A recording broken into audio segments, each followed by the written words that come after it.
जी अस्सलाम वालेकुम। आज की हमारी जो असाइनमेंट है वो माइक्रोसॉफ्ट एक्सेल में होम टैब के बारे में है। फ़र्स्ट ऑफ़ ऑल हम यहाँ पे क्लिपबोर्ड को अगर देखें तो हमारी इस असाइनमेंट में या एमएस एक्सेल में कट कॉपी और फॉर्मेट पेंटर है।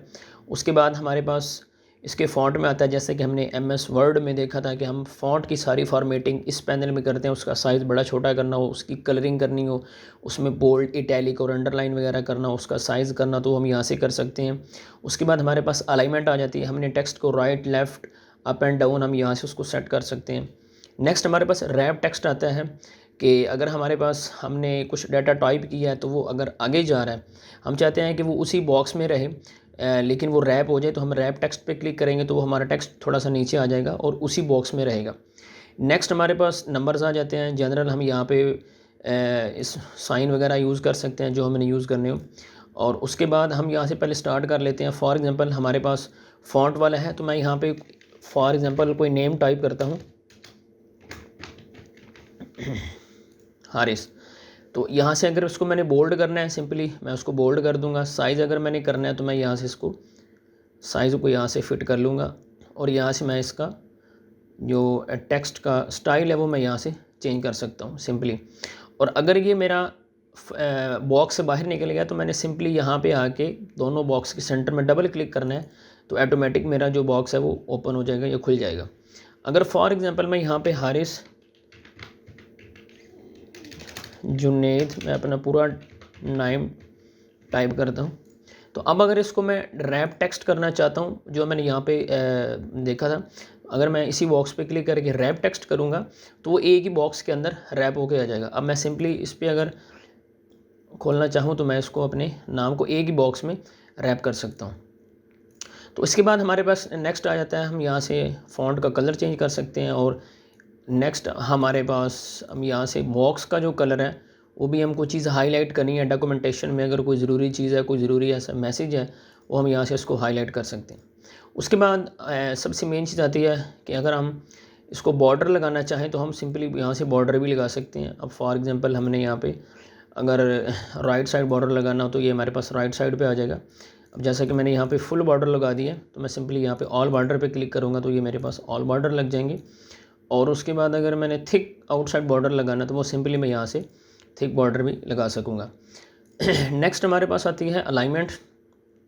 अलाइनमेंट फॉर एग्ज़ाम्पल मैं यहाँ पे 1 2 3 टाइप करता हूँ, सॉरी 3 4।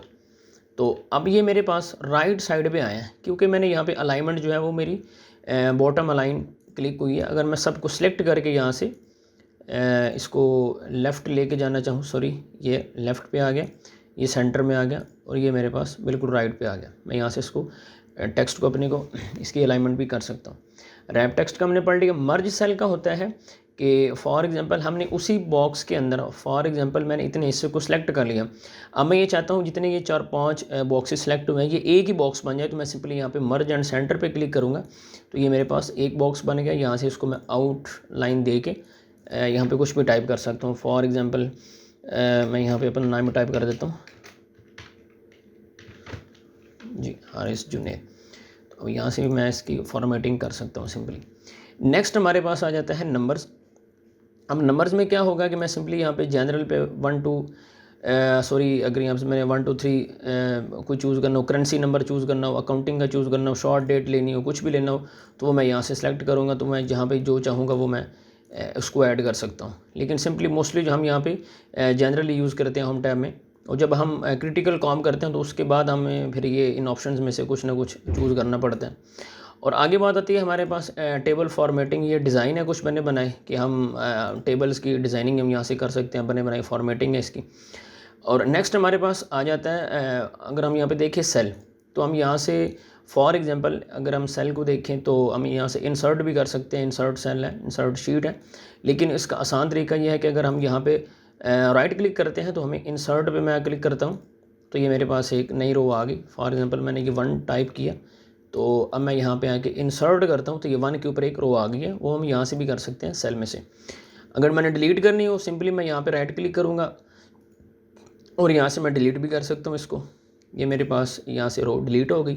उसके बाद फॉर्मेटिंग है कि हम जो काम कर रहे हैं, ये हमने बॉक्स साइज़ अगर 3-4 ऐसे हमारे पास आइटम्स हैं कि हमें नहीं पता कि उन बॉक्सेस का जो साइज़ है वो कितना। फॉर एग्जांपल जी जितना डाटा मैंने सेलेक्ट किया, मैं यहाँ से फॉर्मेट पे आके रॉ हाइट पे करता हूँ, ये 15 है जो इसकी ऑलरेडी ऑटो पे होती है। तो अगर मैं यहाँ से 30 कर देता हूँ तो इन सारे बॉक्सेस की जो स्पेस है, जो हाइट है, वो 30 हो जाएगी।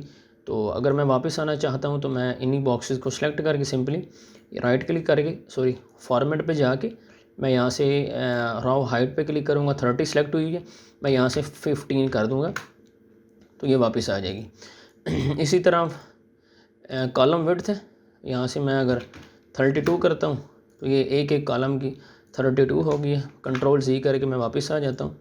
तो उसके बाद फ़िल्ट्रेशन है, वो हम यहाँ से फ़िल्टर भी लगा सकते हैं। फॉर एग्जाम्पल हमने कोई चीज़ अगर ढूंढनी हो अपने टेक्स्ट में से तो हम यहाँ से फ़िल्टर भी लगा सकते हैं। फाइंड एंड सर्च अभी हम वर्ड में भी पढ़ चुके हैं।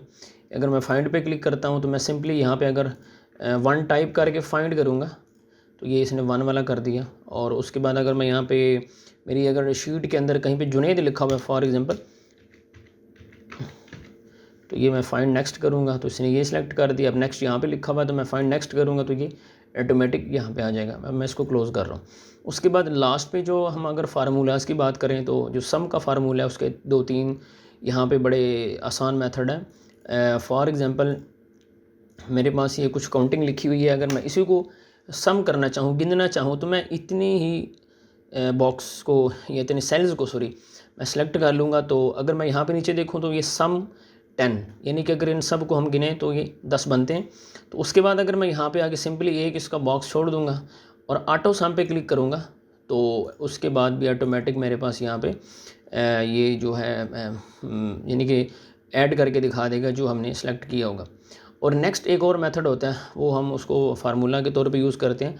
फॉर एग्जांपल ये मैंने यहाँ पे ये क्लिक किया, उसके बाद मैं यहाँ पे लिख देता हूँ सम लगा के मैंने ब्रैकेट को ओपन करना है। अब वो मेरे से मांगेगा कि आप जो है वो किस को करना चाहते हैं। अब मैंने इसको सेलेक्ट किया, इसको सेलेक्ट करके और मैं यहाँ से कंट्रोल प्रेस कर लूँगा और यहाँ से मैं ब्रैकेट क्लोज़ करके एंटर करूँगा तो ये इसने फिर भी मेरे पास यहाँ पे 5 दे दिया। उसकी वजह ये है कि मैंने ये और ये वाला बॉक्स सेलेक्ट किया था। तो अगर मैंने सिंपली ये सारे के सारे ही करने हैं तो मैं यहाँ पे अगर फार्मूला लगाना चाहूँ तो ये सम का मैं यहाँ पे लगाऊंगा, SUM सम। अब एक मैंने ये सिलेक्ट कर लिया और अगर मैं इसको ड्रैग करके यहाँ नीचे ऐसे ले आऊँ D3 से D6, मतलब कि ये D3 जो हमारा वो ये वाली है और उसके बाद D6 जो हमारी वो ये वाली लाइन है, ये रही। अब मैं यहाँ से इसको ब्रैकेट को क्लोज़ करके एंटर करूँगा तो ये मेरा फर्स्ट फार्मूला है सम का। तो मैं यहाँ से अपनी इस चीज़ को गिन सकता हूँ कि इसमें क्या क्या चीज़ मौजूद है। तो ये थी आज की हमारे असाइनमेंट। इंशाल्लाह नेक्स्ट असाइनमेंट हम इसी तरह इसी तरीके से और अच्छे तरीके से इंशाल्लाह सबमिट करवाएंगे। बहुत शुक्रिया। अल्लाह हाफ़िज़।